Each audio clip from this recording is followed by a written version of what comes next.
கிட்டத்தட்ட 439 வாக்குறுதிகளை நிறைவேற்றாத திமுக அரசு.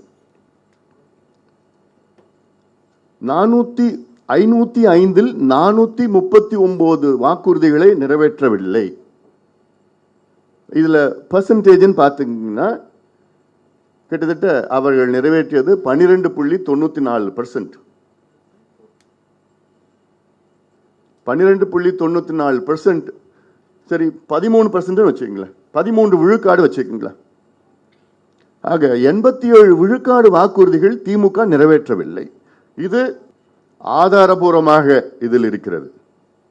இதற்கு நாங்கள் எங்க வேணாலும் நான் வரேன் விவாதம் செய்வதற்கு. பொது மேடையில் முதலமைச்சர் வரட்டும், அவருக்கு நேரம் இல்லைன்னா யாராவது துணையே வரட்டும், இணை வரட்டும், அந்த அமைச்சர்கள் வரட்டும், அதிகாரிகள் வரட்டும், கட்சிக்காரங்க யாரோன்னா வாங்க, நான் வரேன். நான் நீங்கள் நிறைவேற்றாத வாக்குறுதிகளை பற்றி விவாதம் செய்வதற்கு நான் தயாரா இருக்கிறேன்.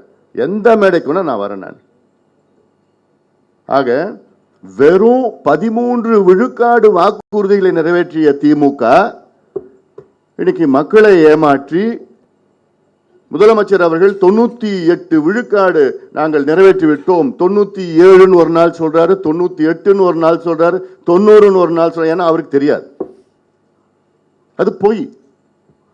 ஆக 87 விழுக்காடு வாக்குறுதிகளை நிறைவேற்றாத திமுக தோல்வி அடைந்து விட்டது. It is the failure of the DMK government. DMK fail ஆயிடுச்சு, தோல்வி அடைந்தது. இப்போ திமுக ஒரு தேர்வுன்னா அதில் பாஸ் மார்க் எவ்வளோ? 35 விழுக்காடு அல்லது 40 விழுக்காடு. ஆனால் திமுக பெற்றது 13 விழுக்காடு. அதனால திமுக அரசு தோல்வி அடைந்து விட்டது, ஃபெயில் ஆயிடுச்சு. அதனால இவர்களுக்கு ஆள்வதற்கு தகுதி அற்றவர்கள், நிர்வாகம் செய்வதற்கு தகுதி அற்றவர்கள், பொய் சொல்வதற்கு மட்டும்தான் தகுதியானவர்கள். திமுக என்றாலே பொய், இதுல நிரூபணம் செய்யப்பட்டிருக்கிறது.